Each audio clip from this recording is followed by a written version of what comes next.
Selamat pagi Ibu Bapak, Opa Oma, dan saudara-saudaraku yang baik. Semoga pagi ini kita menghirup udara hari baru, seraya mengucap syukur kepada Allah. Kiranya sepanjang hari ini hati kita cerah dan kesehatan kita terjaga. Yohanes pasal 2 ayat 15 firman-Nya.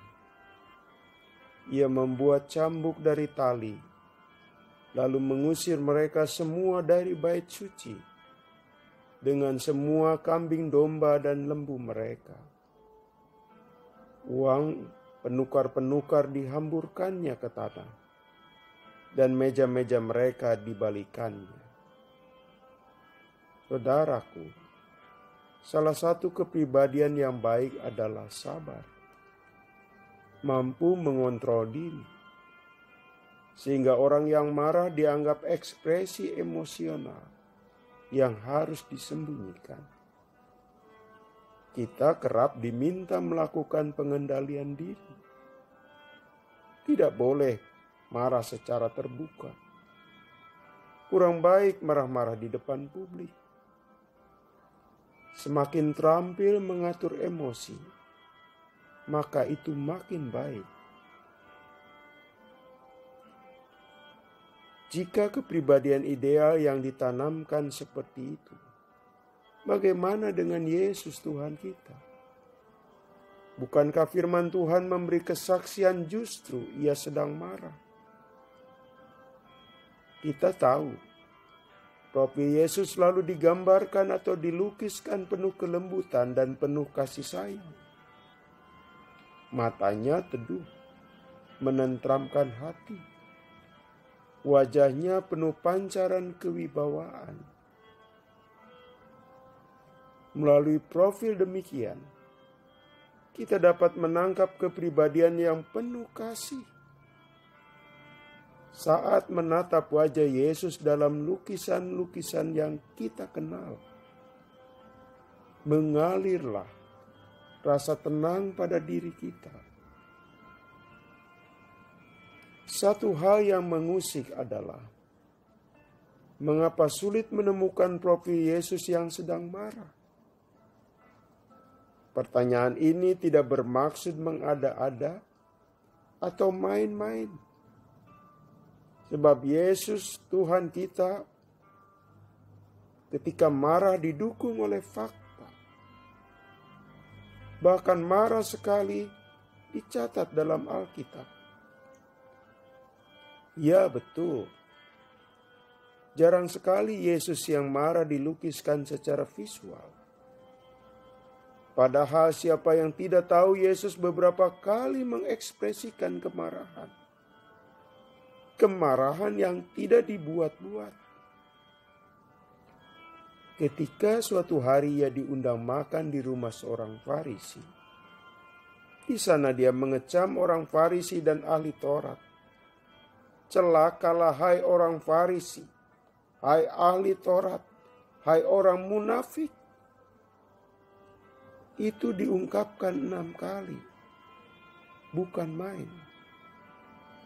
Saudaraku, selain ungkapan kemarahan di atas, Yesus meluapkan kemarahannya secara langsung, terbuka di muka umum, yakni kemarahannya di bait Allah. Meja tempat penukaran uang dan burung-burung yang dijual ditunggang balikan. Sungguh, itu kemarahan serius. Jelas Alkitab tidak menutup-nutupi Yesus yang beberapa kali marah. Tapi bukan marah karena tidak bisa mengendalikan emosi. Bukan tipe temperamental. Bukan karena mudah tersinggung lalu marah. Merasa kurang dihormati kemudian marah. Tuhan Yesus bukan sosok baper. Bukan corak kemarahan karena melindungi dan kepentingan pribadi. Yesus marah. Ia marah dengan orang yang tidak mau bertobat karena merasa benar. Ia marah melihat praktik manusia yang menindas sesamanya. Ia marah tatkala tempat suci dijadikan wilayah mencari keuntungan. Saudaraku, dengan demikian, sebenarnya Yesus adalah Tuhan yang juga bisa marah. Praktek hidup dan perangai yang merugikan sesamanya, Ia menolak dan Ia tetap marah.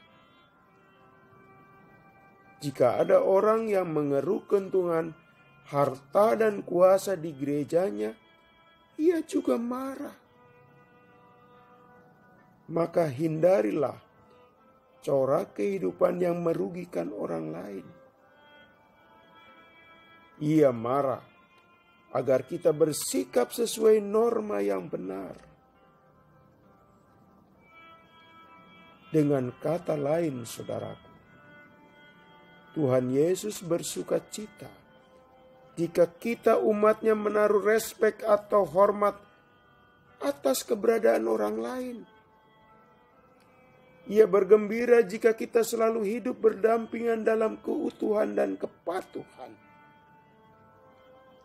Ia pun diluapi rasa senang manakala kita menjaga dan memelihara hartanya yang menjadi milik gereja, yakni ibadah yang tulus dan murni. Di Minggu Prapaskah ini, mari hidup kita ciptakan supaya Allah senang bukan marah atas kita, saudara-saudara. Sekali Allah murka, sungguh malapetaka bagi kehidupan. Kiranya kita sadar Allah tidak main-main. Dan karena itu, janganlah Dia dipermainkan. Mari kita berdoa. Tuhan, tolonglah kami insan ciptaan-Mu yang kerap melakukan kesalahan. Jauhkanlah tindakan, ucapan, dan sikap kami yang membuat-Mu marah. Dalam nama Tuhan Yesus kami berdoa. Amin. Selamat pagi saudaraku. Selamat memasuki akhir pekan. Masih bersama Pendeta Supriyatna. Tuhan memberkati.